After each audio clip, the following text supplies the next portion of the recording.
Hello everyone, welcome to Study Force civil services. मैं हूं भरत सैनी और आज के इस वीडियो में हम हमारे राज्यसभा टीवी विशेष के समराइजेशन सीरीज को कंटिन्यू करते हुए डिस्कस करेंगे आर्टिफिशियल इंटेलिजेंस के बारे में, एआई के बारे में, और जानेंगे कि किस प्रकार आर्टिफिशियल इंटेलिजेंस में भारत का भविष्य है और भारत की सरकार कैसे एआई पे आगे काम कर रही है। हाल ही में पेश किए गए अंतरिम बजट में भारतीय सरकार ने ये वादा किया है कि हम जल्द ही राष्ट्रीय आर्टिफिशियल इंटेलिजेंस पोर्टल को लॉन्च करेंगे। तो आज बात करेंगे एआई के बारे में और जानेंगे कि किस प्रकार एआई मशीन लर्निंग से डिफरेंट है और एआई क्या है और इसके क्या यूजेस हो सकते हैं, और फाइनली बात करेंगे सोफिया रोबोट के बारे में। तो चलिए शुरू करते हैं। देखिए, पिछले कुछ वर्षों में बहुत से मुद्दों और रीजंस की वजह से आर्टिफिशियल इंटेलिजेंस कंटिन्यूसली न्यूज़ में रही है। आर्टिफिशियल इंटेलिजेंस कंप्यूटर साइंस की वह शाखा है जहां पे मशीनों को बुद्धिमान बनाया जाता है। हाल ही में सरकार के थिंक टैंक, नीति आयोग और गूगल के बीच इस बात पर सहमति बनी है कि दोनों भारत के बढ़ते हुए आर्टिफिशियल इंटेलिजेंस और मशीन लर्निंग के पारिस्थितिक तंत्र को बढ़ावा देंगे और कुछ ऐसे पहलों पे काम करेंगे जहां पे हम भारत की एआई को मजबूत कर सकेंगे। तो चलिए शुरू करते हैं और जानते हैं किस प्रकार के कदम आर्टिफिशियल इंटेलिजेंस के लिए सरकार ने लिए हैं और ये होती क्या है। बट बिफोर वी बिगिन, मैं आपको बता दूं कि हमारे कुछ पेड ग्रुप है जहां पे आप पर्सनल गाइडेंस ले सकते हैं। वहाँ पे आपको सभी वीडियोज़ के पीडीएफ मिलेंगे, वॉइस मैसेजेस मिलेंगे और स्पेशल पीडीएफ मिलेंगे। And for more information you can contact here. तो चलिए देखते हैं कि आर्टिफिशियल इंटेलिजेंस रियलिटी में है क्या। एआई अर्थात आर्टिफिशियल इंटेलिजेंस को अगर हम परिभाषित करें तो इसका मतलब है कि जो ह्यूमन की इंटेलिजेंस है, जो आपके पास दिमाग है, उसी प्रकार का दिमाग एक मशीन में क्रिएट करना जिससे कि वह मशीन इंसानों की तरह समझ सके और फिर रिस्पॉन्स कर सके। तो खास तौर पर कुछ कंपनियां हैं जो इस प्रकार की टेक्नोलॉजी पे काम कर रही है, जैसे कि गूगल और माइक्रोसॉफ्ट। आर्टिफिशियल इंटेलिजेंस के द्वारा हम कंप्यूटर के कंप्यूटिंग पावर को बढ़ा सकते हैं। अब इसके अलावा एक दूसरी डेफिनेशन को और देखते हैं कि आर्टिफिशियल इंटेलिजेंस का अर्थ है कि मशीन को सोचने, समझने और निर्णय लेने लायक बनाया जा सके। और हम ये कह सकते हैं कि आर्टिफिशियल इंटेलिजेंस कंप्यूटर साइंस की सबसे उन्नत ब्रांच है, क्योंकि आर्टिफिशियल इंटेलिजेंस के थ्रू आप इंसानों को बहुत सी सुविधाएं प्रोवाइड करवा सकते हैं। वो काम जो इंसान एक रेगुलर बेसिस पे करता है, उस प्रकार के कामों के लिए आप ऐसे रोबोट्स को डिज़ाइन कर सकते हैं, आप ऐसी मशीन डिज़ाइन कर सकते हैं जो उन रेगुलर कामों को कंप्लीट करे और उसके बाद इंसानों के काम को, वर्कलोड को कम करे। इसीलिए आर्टिफिशियल इंटेलिजेंस को सीएस का सबसे बेस्ट पार्ट माना जाता है। यहाँ पे हम एक इस प्रकार का दिमाग डिज़ाइन करते हैं और इस प्रकार की न्यूरल साइंस जहाँ पे होती है उसको डिज़ाइन किया जाता है जिसका दिमाग एक इंसान की तरह सोचे और इंसान की तरह रिस्पॉन्ड करे। फॉर एग्जाम्पल, अगर आप आज कोई काम कर रहे हैं जो आप रेगुलर बेसिस पे करते हैं, फॉर लाइक एक नर्स है, एक मेल नर्स है जो एक डॉक्टर को असिस्ट कर रही है, तो उस प्रकार का असिस्टेंस करने के लिए हॉस्पिटल्स में हम हेल्थ केयर को इम्प्रूव करने के लिए एक रोबोट को डिज़ाइन कर सकते हैं जो हर एक डॉक्टर को असिस्ट कर सके, और हम मेल नर्स और फीमेल नर्स की जो भी कमियां हैं वो हम दूर कर सकते हैं। इस प्रकार की मशीन आर्टिफिशियल इंटेलिजेंस के थ्रू डिज़ाइन करी जाती है। और भी बहुत से रीज़न हैं जिनकी वजह से हम आर्टिफिशियल इंटेलिजेंस को आज ज़्यादा से ज़्यादा काम ले रहे हैं। अब आगे बात करते हैं कि आर्टिफिशियल इंटेलिजेंस और मशीन लर्निंग में डिफरेंस क्या होता है।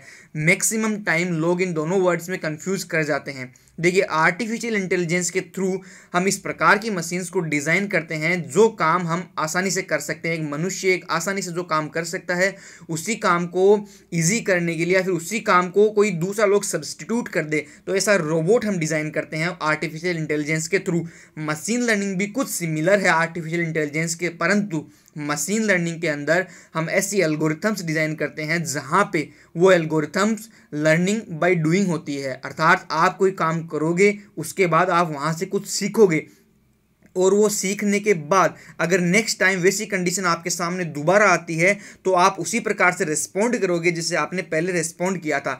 तो वो होती है मशीन लर्निंग। अब आप यहाँ पे दो इमेज दे सकते हैं। पहली इमेज में एक कैमरा है जहाँ पे आप ये देख सकते हैं, इसका काम है कि जो भी अंदर आए उसकी इमेज को क्लिक करना और अपने डेटाबेस में चेक करके ये देखना कि क्या ये अंदर आने के लिए ऑथोराइज है या नहीं। अगर है तो उसको एंटर करने दिया जाए, अगर नहीं है तो उसको नहीं करने दिया जाए। तो ऐसे डिज़ाइन डिज़ाइन को अपन आर्टिफिशियल इंटेलिजेंस के थ्रू कर सकते हैं।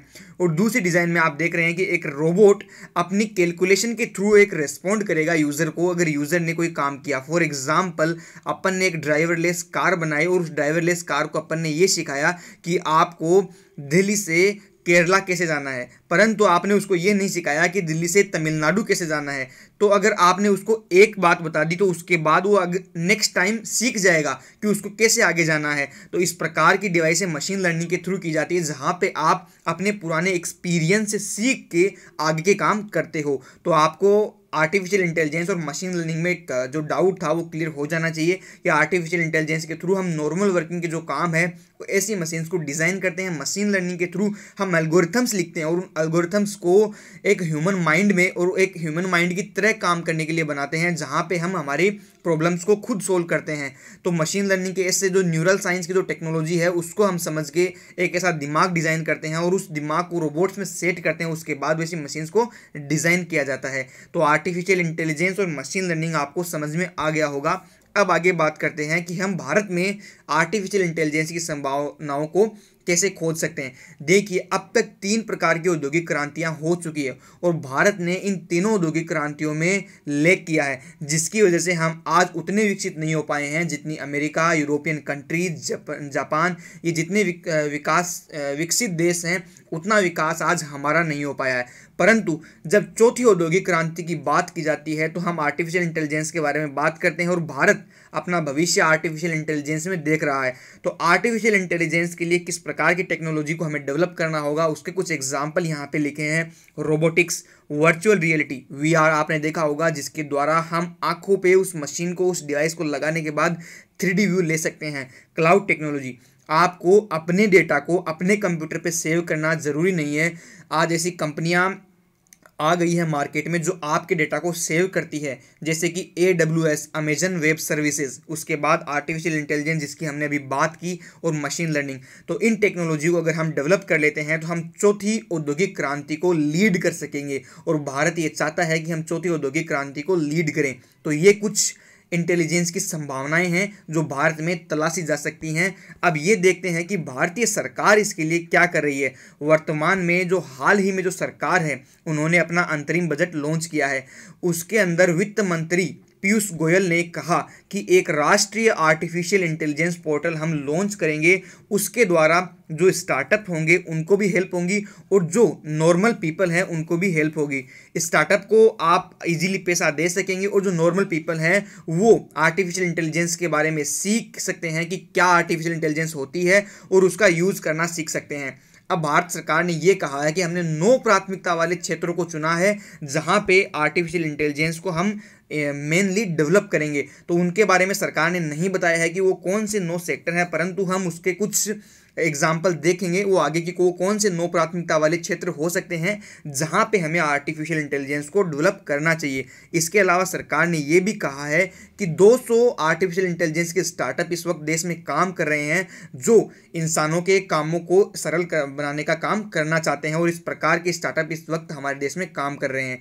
अब आगे बात करते हैं ऐसे कौन से सेक्टर हो सकते हैं जहां पे सरकार को आर्टिफिशियल इंटेलिजेंस को ज़्यादा से ज़्यादा इम्पेक्ट करना चाहिए, ज़्यादा से ज़्यादा वहाँ पे हमें विकास करना चाहिए आर्टिफिशियल इंटेलिजेंस का। जैसे कि स्वास्थ्य सेवा, अगर हम हमारी हेल्थ केयर को इम्प्रूव करना चाहते हैं तो हमें आर्टिफिशियल इंटेलिजेंस को हेल्थ सेक्टर में उतारना होगा। हमें इस प्रकार के रोबोट डिज़ाइन करने होंगे जो डॉक्टर्स को असिस्ट कर सकें, जो इस प्रकार की सेवाएं इंसानों को दे सके, जो उनको तत्कालीन रूप से हेल्प करें। उसके बाद परिवहन, जैसे कि ड्राइवरलेस कार आ रही है और जो भी एक्सीडेंट होते हैं उस एक्सीडेंट को रोकने के लिए हम इस प्रकार के कुछ मशीन्स बना सकते हैं जो कि तुरंत प्रभाव से हमें कुछ हेल्प कर सके।